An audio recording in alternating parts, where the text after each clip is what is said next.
Traveling the Vortex.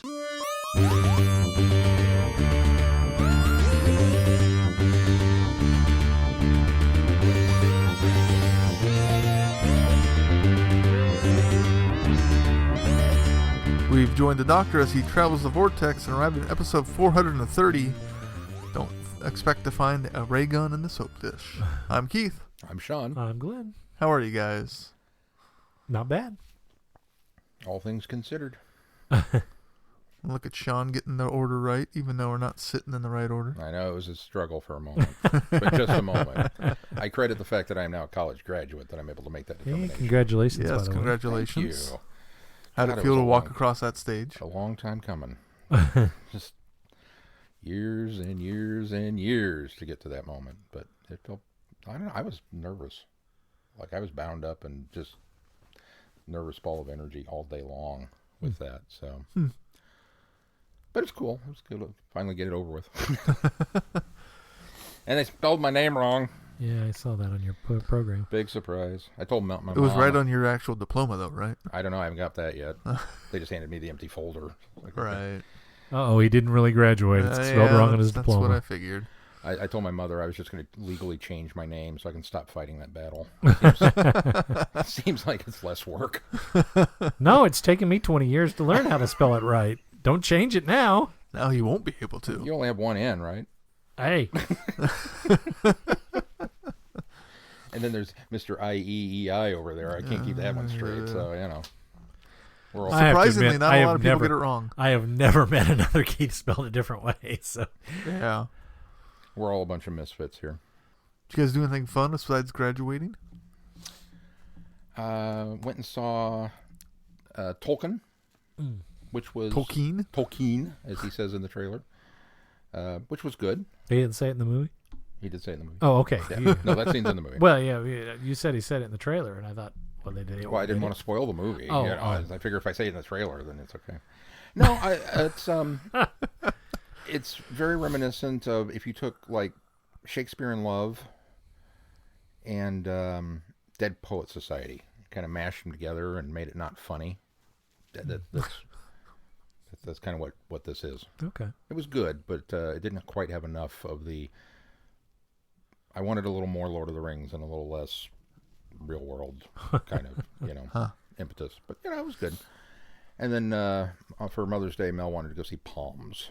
So since Billy came down for the weekend, we had to take him back to Manhattan. So we're like, well, we're here. Let's go see a movie. So we saw Palms. And let me tell you, if Diane Keaton, first of all, the woman hasn't changed her dress since Annie Hall. Which, I adore. I think that's great. But when you're doing a movie where she's, in this elderly retirement village starting a cheerleading club, and she shows up to rehearsal wearing the blouse and the scarf, and it's kind of like, honey, those pants, you need a workout suit. You need, a tracksuit, sweatpants, something along those lines. But you're you, so we'll allow it. But if she wants to release a fun, women-centric movie every year, I'm on board. Because I really enjoyed the book club last year. And this was just right up there. It was a lot of fun. It had a lot of energy. It did not fall into the cheerleader tropey, there's going to be an evil squad, and there's going to be a this, and there's going to be... they had little tiny elements of that, but for the most part, they went their own way with it. And I thought it was very body positive, and very uplifting, and just had a great message to it. And we just really enjoyed it. It was a lot of fun. What'd you do? I didn't watch anything. Other than, Game of Thrones and Agents of S.H.I.E.L.D. is back. What'd you do? I didn't watch anything Other besides than fall that. asleep on the couch. Yeah, I mean, that's real weird. I'll be interested to see what you think of Agents of S.H.I.E.L.D. because it kind of takes a bigger departure from the MCU. All right, well, should we move on to news? No, because I didn't see any news this past week. Nothing happened. Big Finish has some releases coming out this week, but we already knew about those. So yeah. We already announced those. So let's go on to feedback instead. All right. First up in feedback, Robert. Robert says, "Am I blue? Hello. I wanted to add my own comments to your discussion on Blu-rays, DVDs, streaming, and such. I believe the main reason why viewers are moving to streaming services over having physical media is how we're getting our content these days. I didn't watch the new season of Who on TV. I bought a season pass at iTunes and watched it on my laptop. The devices I'm using more and more to get media content are my laptop and my iPhone. I don't turn on the TV much anymore. When I do, it's for a channel of classical music to have something on during the day, and even then, that'll only be if I don't want to play one of my classical playlists from iTunes on my phone. This keeps coming up on the Chord Killers podcast. More and more people are consuming content on mobile devices because that's the screen they have when they want to watch, listen, or read something. The goal for those who produce content is to make it available to as many possible consumers as they can. Physical media isn't going away, but will decline as streaming and digital increases. From what I've been seeing and reading, streaming services are starting to shake out in one of two ways. There are the must-have services like Netflix and Disney+, although if there's nothing on them you don't want, you don't have to subscribe to them. Then there's the niche services like BritBox. As long as those services aren't charged too much for carrying content, they'll be around because they'll be serving an audience willing to pay a reasonable fee for the shows they can't get elsewhere. Overall, though, the other appeal of streaming is the ease of signing up and canceling.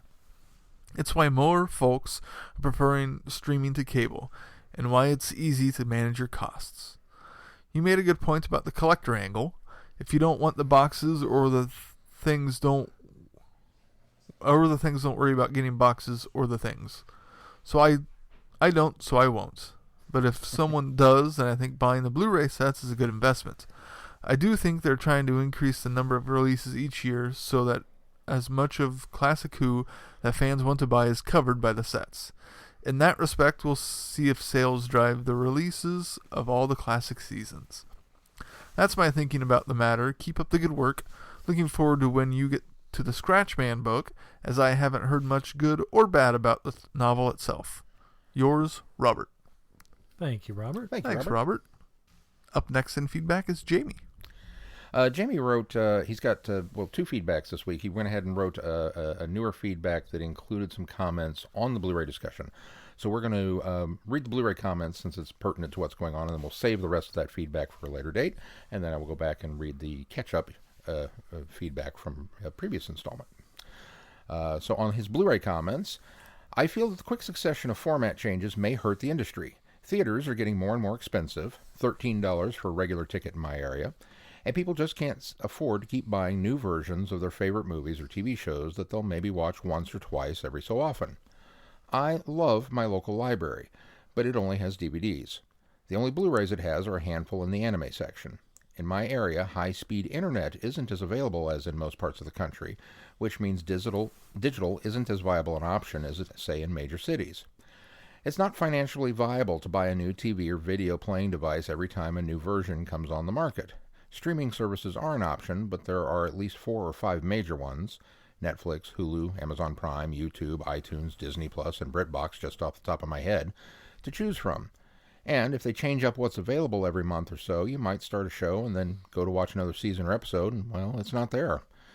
And it's not just viable to get subscriptions to all of them. VHS and DVD had really long lives on the market, but I think the newest format war is going to make people just give up. DVD, 3D DVD, Blu-ray, 3D Blu-ray, 4K Blu-ray, digital. It's going too fast that people can't keep up. My family is still stuck on DVD. My local library system is still stuck on DVDs.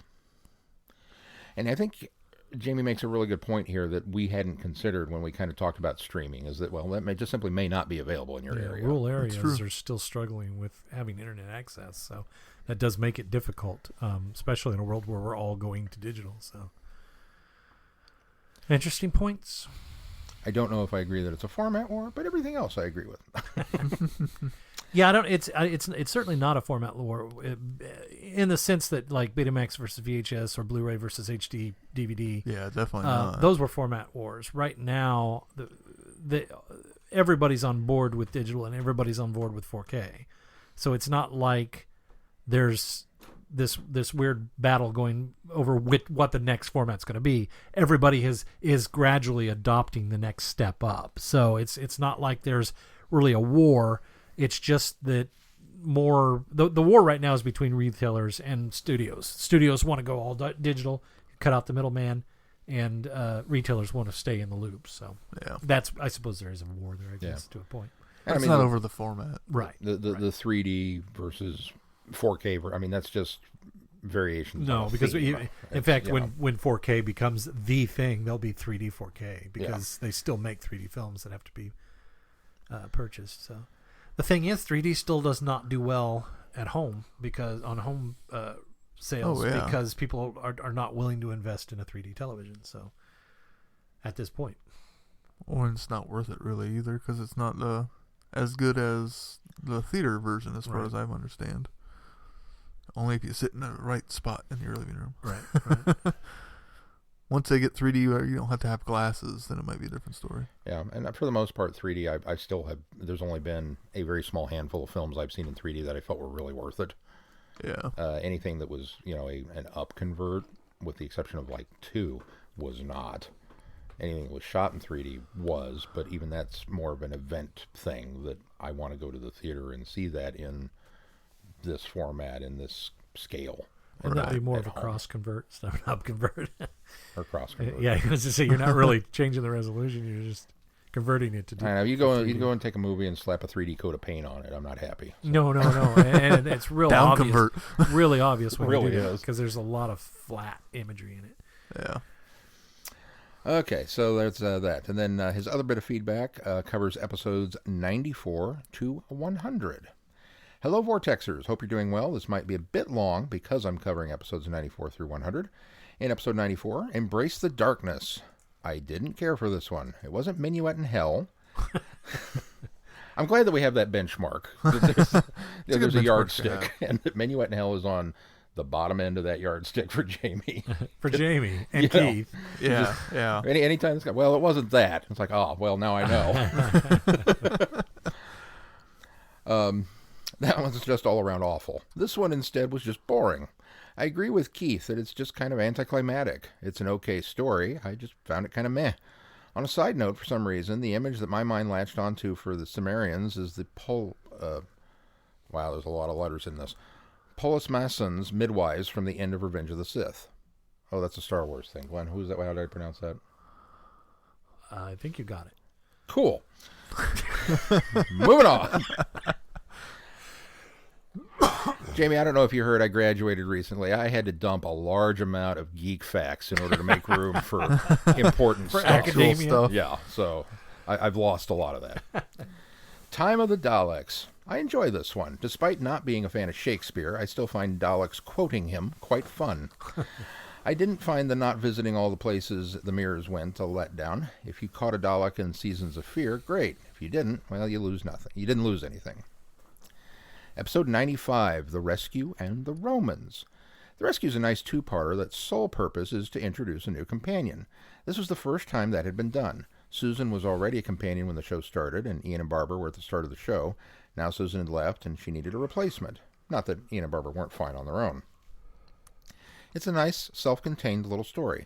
The sets are fine, the acting isn't terrible, the villain is a bit predictable, but not awful. The only real letdown is the Dido natives who just kind of show up. Yeah. The Dido natives who just kind of show up at the end and don't do anything much. Otherwise, a decent little standalone story. The Romans is just fun. This is the first time, on TV at least, that the TARDIS crew gets to relax since Marco Polo. Yes, it gets a little nonsensical at times. Yes, episode 3 feels very Benny Hill or Three Stooges. But it's still a light, fun little 4-part serial. It's one of the better Hartnell stories, I think. Moving on to episode 96, and the top of the list, best of the best, the highly venerated Talons of Wen Chiang. I, too, don't understand why this is so highly regarded. It's a decent enough story, but there are much better ones out there. The Rat was awful, Greel was just kind of boring, and Jago and Lightfoot were okay, but I don't see why everyone raves about them. Plus, watching with today's political climate in mind, it's very racist. Yep. Episode 97. Were you trying to match Zagreus in length on this one? Week review after taking an hour, news and feedback on top of that, complete with movie reviews and Bond tangents. Did you actually review Zagreus? I don't know. We might have to go back and revisit that one then. Neverland. I really like this one. It's easily or it's really the culmination of the 8 Charlie arc thus far, and it's awesome. Granted, it's steeped in Time Lord mythology and world building and show continuity, but it's still an emotional high point for Big Finish with great acting and a great story. And then it ends on a cliffhanger that leads into Zagreus. Zagreus. I think this was my third Big Finish after Patient Zero and Legends of the Cybermen, which were both excellent. I can imagine you apologizing to me that this was my third Big Finish. Yeah, I was just in my head. I thought, "Oh, I'm sorry." Or being amazed that I didn't give up on Big Finish afterwards. It is, as the brig TARDIS says, the biggest load of piffle I could find. At least I think that's how the quote goes. I don't hate Zagreus. It just isn't one of my favorites, and I'd warn people going into it that though necessary for the 8 Charlie arc, it's overlong, over weird, and may take several listenings and a lot of other Doctor Who lore to fully attempt to understand this one. And don't make it your third audio. Yeah. It's fan service of the highest order, even more so than the 5 Doctors. It may also require mind-altering drugs to fully enjoy. However, as I refuse to do drugs, I'll never know. The Divergent arc, which Zagreus leads into, is my least favorite 8th Doctor arc, at least on audio. There were good ideas that were never really delved into their full potential, and there are some excellent stories, The Natural History of Fear for one. Yep. But overall, it was a dud. I'll get more into that as you progress through those stories. Personally, I'm just not sure where I stand on Zagreus. I don't hate it. Oh, did I... Oh, you're good. No, I'm good. I don't hate it, but it's not a favorite. It's overlong, kind of weird, and full of continuity and ideas that were abandoned or forgotten. Well, it does sound like they got repeated there. I think he just kind of repeated himself. I think so, too. That's okay. Overall, it's one that was really only necessary when listening through the 8 Charlie arc that sends us into the next phase and completes with what was started with Neverland. Yeah, I think that's... Listening to Glenn's discussion on the racism of Rassilon, it strikes me as interesting that the Time Lords bring back a racist tyrant to fight space Nazis in the Time War. I don't know what term you'd use for that. Irony, maybe? Poetic justice. Overall, a good discussion. Yes, Zagreus is very bloated. Yes, it's hard to get into, especially for newbies. But I did find it fun and get more out of it each time I hear it. I can't wait to hear your discussion on the Divergent Universe, which is a concept I don't think lived up to its potential. Good job. Episode 98. Another rant topic that sits up there with light bulbs, gutters, and Halloween candy. And Ambassadors of Death. I actually listened to this before I watched it. My library had a copy of the audio with linking narration. I remember the basics of it, but not the details. The premise is good, but I think it suffers from the too long syndrome from which so many of the early Who's suffer. I think you overdid it on The Price is Right horn here.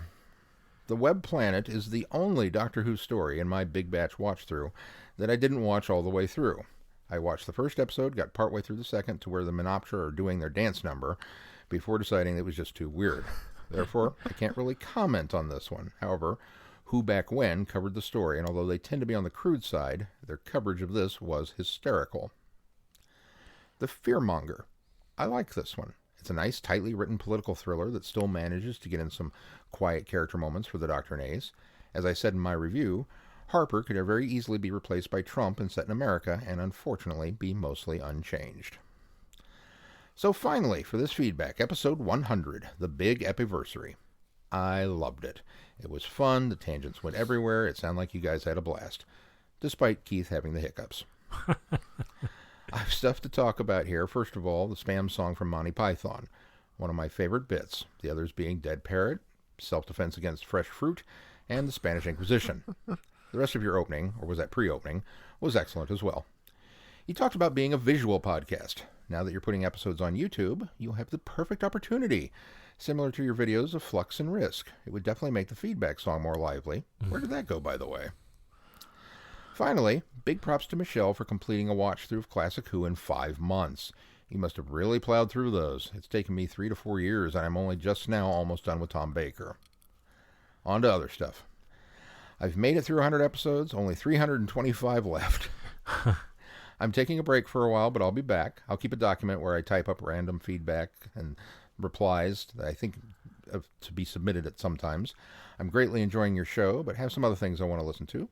I'll try to keep up my Big Finish review blocks, but it will be a bit in between them. Anyway, keep podcasting. You guys are great, and keep up the amazing show. Jamie. Thank you, Jamie. And Thank we you, do Jamie. have a new another batch waiting to go up on the website of Big Finish reviews from Jamie, and hopefully I'll be able to get to that this week. We've been doing some back end work on the website, so which may end up being a reformat because they're going to force us to upgrade our WordPress. So here in the next 2 weeks, although I set it on a class at work, learning all about WordPress, and I think it'll be all right. So. Oh. Anyway, a little behind the scenes there. I'm glad you took the initiative to do that. Well, it wasn't by choice, but yeah. You don't have to admit to that. Well, it kind of was, but I didn't have to stay for the whole thing, but I did because they were talking about WordPress. I think we're on 5.0 now. So. And you went, ooh, I get paid for this. I don't think anybody will notice on the front end, but there'll be initially, but there'll be some back end tweaks that eventually I think will make us look prettier. I'm And do always more for things. looking prettier. And do more things. So. But will it work properly? That's the question. I'm a little bit worried about our theme because I'm running our theme through some trials right now, and it doesn't look like it's pretty. So we'll see. Might be time for a fresh coat of paint. Yeah, maybe Maybe some 3D. 4K. Ooh, yeah. Glenn going for the full upgrade. All right. Well, should we move on to our review? The Condemned. Dr. John Smith, you're under arrest. You do not have to say anything, but it may harm your defense if you do not mention, when questioned, something which you later rely on in court. Manchester, 2008. The TARDIS lands inside a rundown tower block, beside a dead body, which leads to some awkward questions when the Doctor is found there by the police. Made the prime suspect, how can the Doctor prove that to the no-nonsense DI Patricia Menzies that this is not the open and shut case it seems, and that she's actually investigating the death of an alien? Bum, bum, bum. There's more to it, but I'm going to cut that short. Yeah, that's fine. I liked this one. I did too. It was pretty good. Yeah. What's I like great this about one. it is Charlie. My initial excitement came from Eddie Robson, and then I got into it, and I'd completely forgotten which one I had scheduled and why I had scheduled it. And then Charlie showed up, and I went, oh yeah! Then I got really excited. Well, I love that it starts off right as it leaves her last story with the Eighth Doctor. I mean, it literally picks right up. I mean, we get it's almost a little bit of a recap because we get the same audio from the end of that one for the beginning of this one. So. But I struggled remembering why she got stranded there in the first place. I had to go back and look. I had My that apologies, trouble it had too been a and while. forgot to It's go been a back and while, look. yeah. But yeah, I thoroughly enjoyed this. I was really interested to see how this was going to work. I couldn't remember if Charlie was aware that the Doctor had previous incarnations.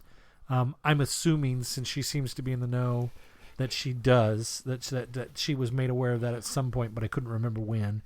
And as long as she traveled with the Eighth Doctor, surely she knew that. Surely she bumped into some of them in Zagreus. Well, I or guess there would have Light been at the end. Light at the end. light at the end. Yeah, no, I guess you're right. So she would have known that. Of course, I don't know where that lies in her timeline. I mean, but well, prior to she was this. with 8, so Prior to this, Yeah. yeah. And so I wondered how that was going to work, and I just kept in the back of my head thinking she can't divulge who she is because that'll kind of really screw things up, and maybe that'll make for some interesting plotting when we get more of these stories with Charlie and Six. But The Web of Time. But I thought it was really interesting that we approached the her saying, her name was Charlotte Smith, and she seemed very reasonably smart about the way she was going about it, and kind of piecing together the fact that, okay, this must be previous incarnation. This isn't my Doctor. I've got to kind of play this cool. And she goes, then slips up later by telling the police that she's Charlie Pollard, and the Doctor. Obviously, that was the other thing I thought, is she had traveled with 8 and seen enough stuff that I seemed hard to believe, other than the fact that she really hadn't visited Earth in her future much. So maybe I can forgive it a little bit. But the fact that she was doing things like picking up the phone, saying operator, those kind of things, I felt was a little careless, especially for somebody that's seen a lot of technology now. But it was kind of clever of the doctor to pick up on that, and rightfully so. You go, oh yeah, of course the doctor's clever enough to pick up on something like that. Knowing that she's not from the time that he picked her up from. I'll be honest, to this day, if I pick up a rotary dial phone and there's no dial tone, I tap on it and go operator. So I can kind of forgive her that because I do it. Well, yeah, Not that but there are many of those still around. She's from the early 1800s, so she just picks up and says operator. There was no dial tone back in those days, right. or not 1800s, early 1900s. There would have been there's no dial tone. You pick it up and you say operator because they're there to connect you. So, but yeah, you're right. If it was a dead line, you could say operator and they would monitor. Had it not even been back in the 70s and 80s. Had it not been a clue to the doctor of what's going on with her, kind of a little bit, I would have chalked a lot of that up to, well, this is the character brief, and then get updated when they handed it off to the writer. Yeah. But the fact that he tied that into the story makes me think that, no, there's probably a little bit more at play there than what we're led to believe. I liked, I keep wanting to say P.I. Wachowski, but what was her name? Menzies. Menzies? Yeah. Yeah. D.I., Detective D.I., Inspector. Yeah. D.I. Menzies. But just kept thinking P.I. Wachowski every time. Menzies, I thought, was really cool. I liked her character. I liked the fact that she's kind of this no-nonsense detective. She goes in there. She's got an idea of what's happening, and she believes that the doctor's, the murderer, and then to later be convinced by the changing body on the autopsy table. She really she didn't go into. A lot of times those characters are set up to be very, I can't believe this, it's so hard for them to believe that they won't open up their mind and accept, certain things that are being presented, even when they're the evidence is right there before their eyes. So I was really grateful of the fact that she was ready to give the doctor the benefit of the doubt and just see where they were going with this. And I thought her and the doctor made a great team there when they were really doing some did. of their teamwork investigations. So the fact that she just kind of rolled with everything just made me like her even more. yeah, me too. I kind of want a whole spin-off series now of just, D.I. Menzies and the doctor. Where it's like it's her. Just got D.I. and the doctor. D.I. and the doctor. Where it's her and she's solving cases and he's, the special consultant. He's the scientific investigator, but we don't call him that. And gets brought in off payroll and has to help out. D.I. and S.I. I mean, it worked for Castle. So Yeah. I like the fact that she also just, steps through the logic of everything. Mm-hmm. So she obviously arrests him off the bat, and that's something that tends to happen, but also doesn't happen frequently enough as often as he comes across dead bodies. Mm-hmm. I mean, it depends on, the story and the situation. But then the fact that he was able to turn it around and convince her otherwise, and she just kind of rolls with it. I just enjoyed every single interaction they had together. Well, it made it okay that the doctor wasn't with Charlie. Yeah, very okay. Very cleverly done. Very cleverly done in that he kind of works her into it by describing the chip, looking for the chip underneath the arm. He doesn't just tell her about it. He lets her discover it on her own. Exactly, so that she can. I mean, the evidence has to be before us. Because my first thought was all he has to do is talk her into getting back into the flat and show her the TARDIS. And I thought, well, that would have been too easy. That was a crutch. Now, they do that later because he didn't have to explain how he got into the locked room. But to kind of step her through that, I thought was better than just giving her that wow moment of, okay, this thing travels in time and space. So, and doing that first and then the TARDIS reveal later, I thought was cool. And not letting her go into the TARDIS. Yes, that's just what I was just about to say. dematerializing it later to show that it does, travel in and outside. Yeah. I was really impressed with when it started. I kind of thought, oh, we're in for a locked room mystery. I love a locked room mystery. I love trying to figure out, okay, how are you going to do this? How did you kill the body and not have anybody leave the flat? And, didn't climb up the window, didn't come in the door. Oh, and here's the doctor. Once again, standing over a dead body.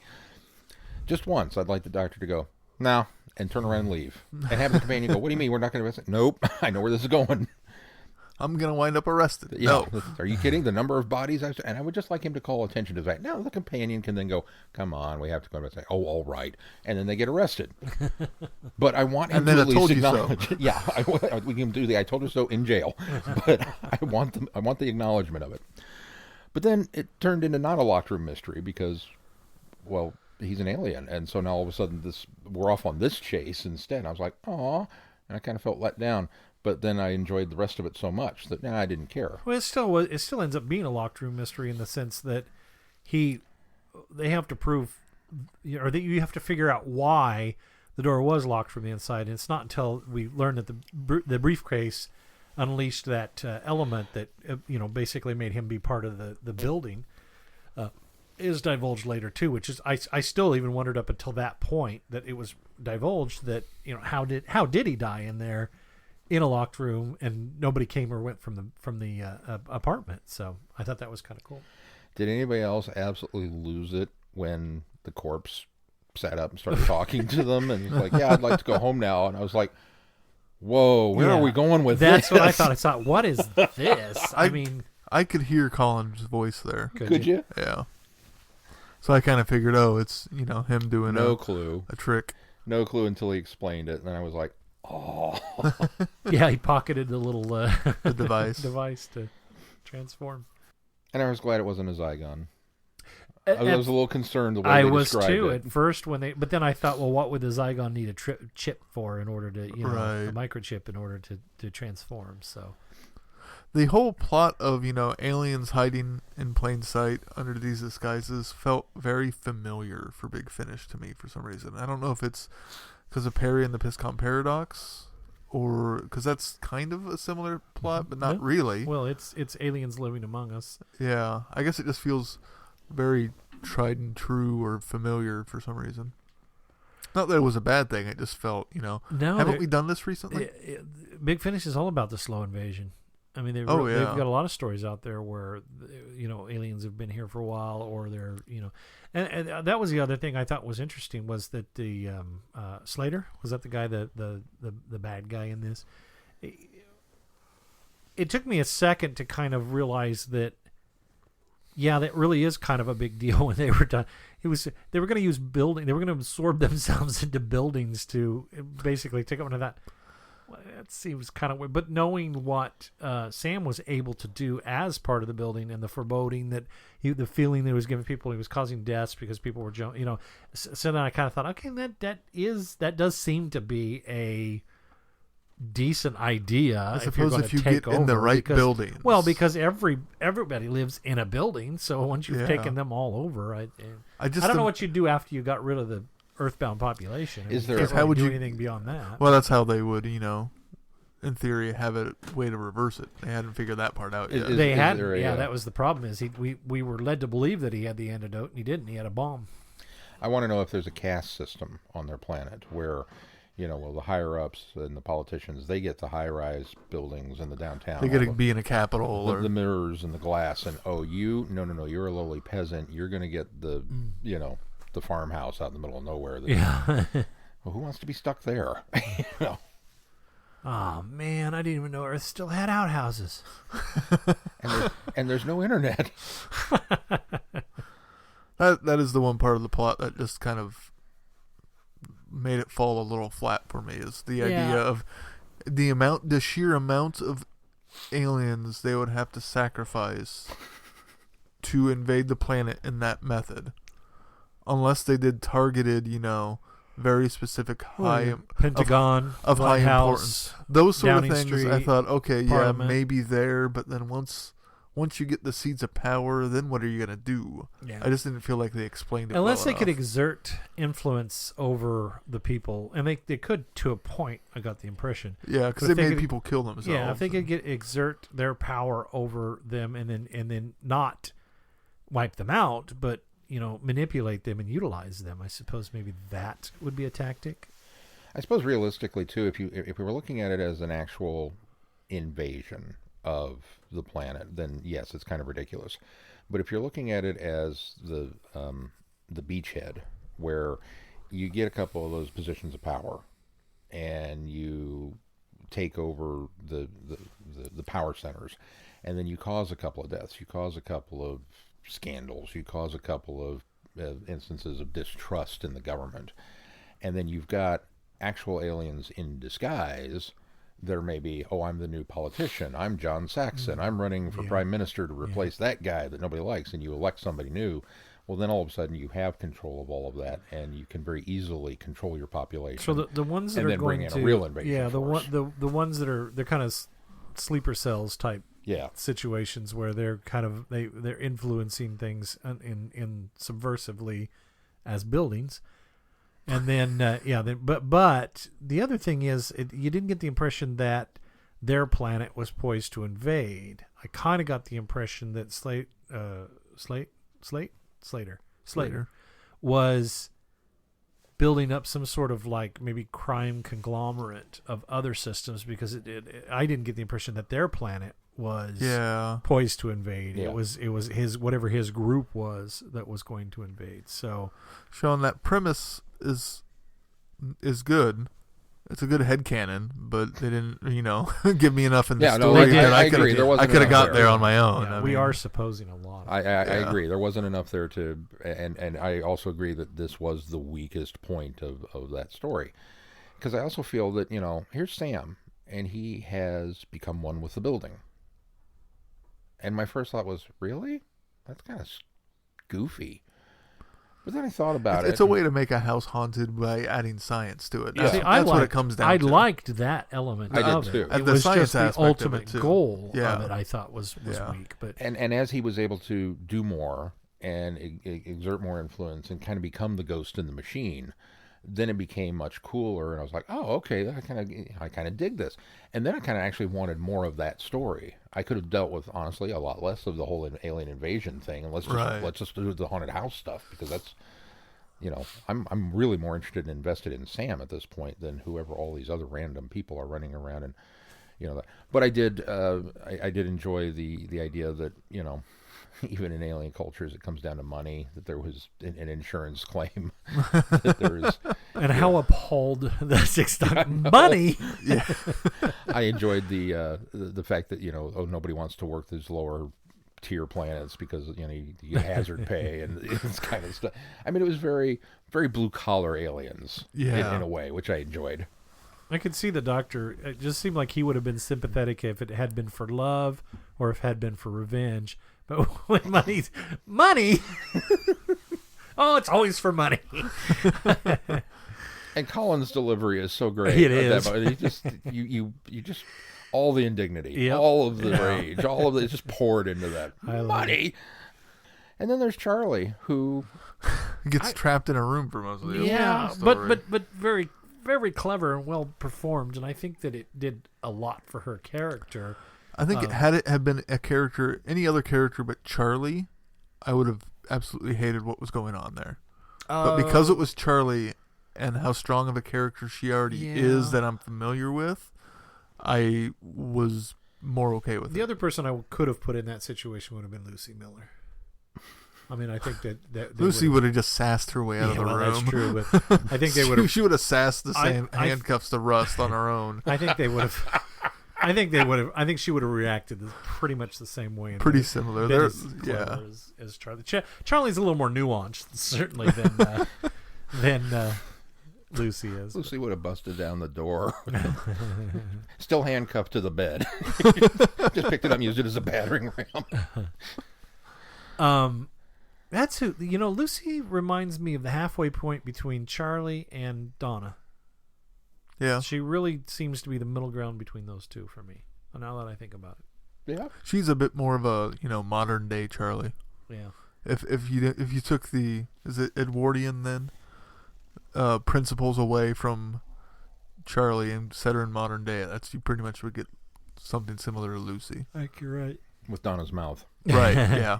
But I think it was I was perfectly fine with the way Charlie handled things. I think that, again, I'm really intrigued with where they're going to go with her character and her relationship with the Sixth Doctor, because I think that's the point I was most disappointed about, was not getting a lot of her and Six together. And right now, that's what I wanted. And right now they aren't gelling well. And they shouldn't, because the doctor doesn't trust her, and Right. as why should he? And She lied to him. I'm just eating all of that up, and I wanted more of it, as opposed to her being handcuffed to a bed in a room. Yeah, and I feel bad because she's having to lie to him, but there's almost a nobility in it, because I think she understands how serious or dire it could be if he were to figure that out.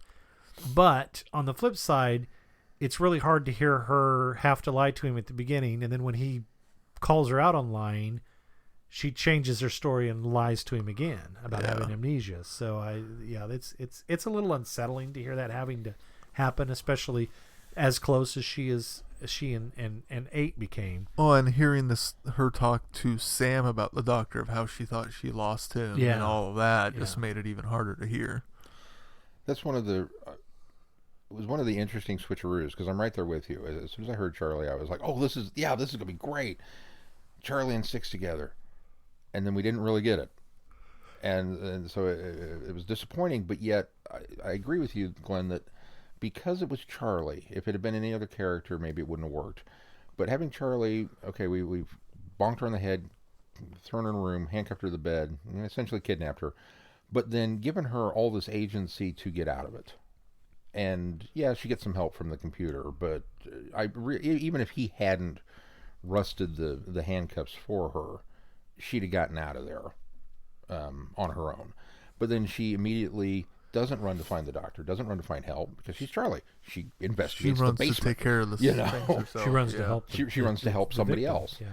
And then gets caught up in the other bits of agency. And it's not until the doctor shows up in the last... She's like, I wondered when you were going to come back. The last quarter of it, that it's like, oh, here we are, finally back together again. Yeah, let's deal with this. Okay.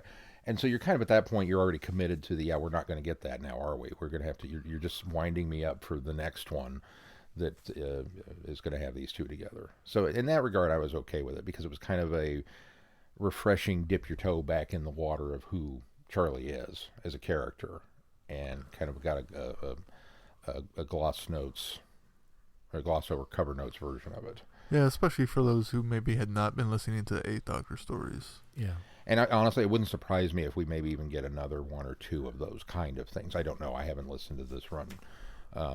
But before we get to the meat of a little heavy with the the explainers. relationship. But yeah, no, I Well, and the fact that she wasn't, like you said, the damsel the whole time. Once I kind of got over the fact of, okay, this is what we're doing. Yeah, I enjoyed what she did more, especially when she got free. And then once she was free, I was like, all right, this is Charlie that I remember and am familiar with. Yeah, and I think it's okay for her to start off on the back foot, having just gotten out of the predicament that she was in, because we don't really know. She comments how long she was there, but I don't remember now how long she'd been stranded before the 6th Doctor showed up. I don't remember. Even though they recap it at the beginning, she comments later that it was, well, how long were you there? Unless that was part of the lie. Well, I think it was part of the lie, because she wasn't there very long. Yeah. In fact, yeah, no, she wasn't. She wasn't just long enough to think she'd lost him. Well, it's because of how she lost him. And I can't remember what. They were Cybermen. I remember that. Well, yeah, and he. I just read the other day what.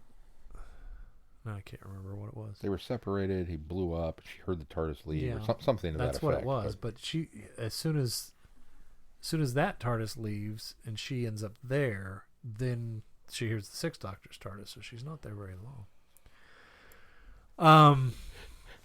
I thought that Sam was going to be more of a Maleficent. evil force. Part of that's because I've just malicious. That's it. I'm just about done with Scratchman, so I think that's bleeding over into my thought process as I was listening to this. But I thought he was going to be more of an evil force, especially when she goes down to the basement and she talks about the darkness surrounding him. And it wasn't until later that I kind of understood that darkness was still kind of the residual effects of the weapon that Slater had unleashed, or he hadn't unleashed, but he had engineered Right. and was unleashed from that suitcase. But I kind of also got the impression that was of what corporeal body you could have. That was probably what was left over of Sam as well. And so I really kind of like the fact that he innocently thought he was somewhere dark and thought he was trapped somewhere and being held somewhere, and not realizing that he had been transformed. Yeah. And I thought it was interesting, or I thought it was cool the way that the doctor had kind of helped him come to the realization that he was no longer a corporeal body, and telling him, well, reach up and touch your face. How are you holding the phone, and that kind of stuff, making him realize what was going on there. I thought that was well done. Yeah, I would agree. I liked all that bit. Although in typical Sixth Doctor fashion, I think he lacked a little bit of tact getting into the next phase of that conversation. That's the thing. Now we need your help. He starts off he starts off very tactful and gentle, and then when as it goes on, he kind of loses. Can you reverse it? Well, I'm sorry, but I still need you to click. He's just being honest. He's just being honest. He's just being honest. All right, but I like that he picked up on the doctor picked up on the fact that Sam was going to be able to work this out and help him, and when he tells Charlie, "Do you have a plan?" and he says, "Yeah, I have a plan." Very heavily reliant on other people right now. Yep. So, On the fact that Sam, while he had done this for love, he acknowledges that it changed him not only physically but emotionally, what he did, and that he doesn't think that he couldn't necessarily come back from that regardless. Yeah. And the addressing of that, and the as opposed to him just going, well, I did it all for love, and I'm not sorry. I like the exploration of he killed somebody and it makes an impact. Or becoming the cliched, completely malicious entity that then's after to kill her because she talked him into this. And he's just done with her. And now I'm not going to let anybody leave the building But she gets her lesson as well. She learns her lesson as well because he forces her to, well, didn't force, but he tells her to kill Slater because, when you kill a person, it changes you. So it's really kind of putting her in his place now and making her understand what she did to him. And I think that doesn't really justify it, but it somewhat balances it in a weird way. It balances the skills. Yeah. Well, and he doesn't, like Sean said, take it out on everyone else. He just targets her instead. Right. But not to the point where he exacts revenge. It's more of like, this is what you need to learn about this. The other thing when we didn't talk about what was the gal that kept Charlie prisoner there for a while, who ends up Maxine. Yeah, Maxine ends up helping them at the end. That was an interesting character because she's not really malicious. She's just, did I say it right that time? Yeah. She just needs the money. She needs the money. It's all about the money. And her and Charlie have this weird kind of cordial relationship up until a certain point. The whole bit about Indian food was just fantastic. Yeah, it was. And even after Charlie does escape and has to take out Maxine, she's very remorseful for doing it. She's apologizing as Maxine's laying there unconscious on the floor. Don't make me knock you unconscious. It's not good. I've been there. It's not good for your health. But also then coming full circle and Maxine ultimately is left with making sure that Sam,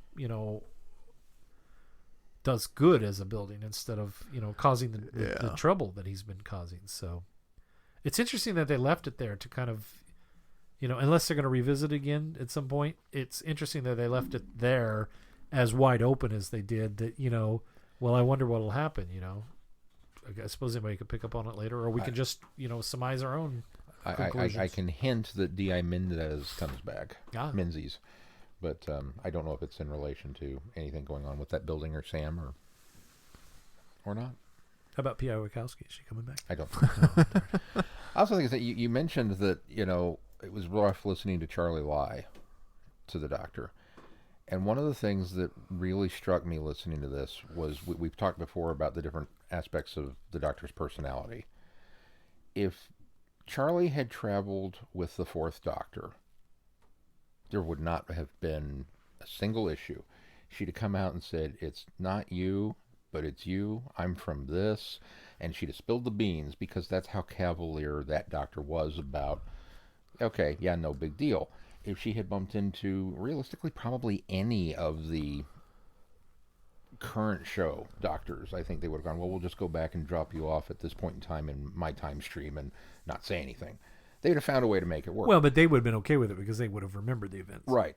But no, it was the 8th Doctor.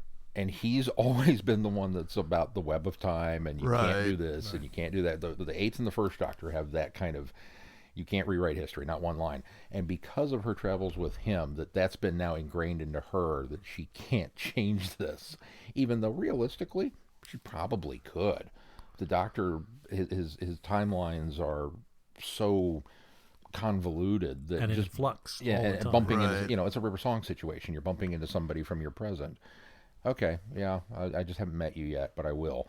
We've seen that so many times in Big Finish already. But Charlie's not aware of that, so that's what makes it kind of this added facet of, you're so close, and yet... when you got seasoned Time Lords like River and the Doctor who are very, very familiar with how it works, it's one thing. But when you've got somebody that's just had a short time and a crash course in how this works, as you said, it's become very ingrained in her, but not to the level of a Time Lord's understanding of it. So, yeah. Yeah, but again, especially from the 8th Doctor, because his mindset is such that we don't do this. Right. And it's Charlie. I mean, her whole existence is owed to this accidental faux pas of his that became a permanent one. How much would that compound things if she then, there's all kinds of ramifications that could be very big and looming down the road if they choose to go into them. I don't know if they will. Yeah. But it just struck me as once again that personality discussion came back up, and it was like, it's a shame you didn't travel with Tom. All right. Well, Sean, what we got come up on the schedule? Well, on the schedule for next week, you mentioned the Scratchman. We are reviewing Scratchman. And I should probably get going on that. Yeah. About halfway through. Oh, you'll be fine then. I hope. You hope you're halfway through? I think I'm almost halfway through. But yes, so we'll be reviewing that book, and then you can check out the website, which may or not be pretty and working, depending on what day it is and what Glenn's doing. But the rest of the schedule is uploaded there, and you can see what else is coming up. I can tell you we've got more Big Finish on the way because we are celebrating their 20th anniversary this year. So yes, it seems like we've been doing a lot of Big Finish. That's the reason for it. We're kind of mowing through some things. It's been engineered that way. It's been engineered that way on purpose to celebrate their 20th anniversary. And we will have a wider sampling of things from mighty old Big Finish coming up as well. Keith, how can they give us money? Well, while you're on the website looking at our schedule, you can just click on the Patreon link and donate any amount of money that you'd like to, either once or recurring. We'd love a recurring donation from any of you. And of course, we occasionally give out goodies once in a while to our Patreon subscribers. And any money that goes to us goes directly back into this podcast. Very good. Anything else we need to cover before we close this one? All right. That's going to do it for this time. Until next time, I'm Glenn. I'm Sean. I'm Keith. Cheers. Good night, everybody. Be seeing you. Thanks for listening. You have been listening to Traveling the Vortex. Doctor Who and all of its associated programs are owned and trademarked by the BBC. No infringement is intended or implied.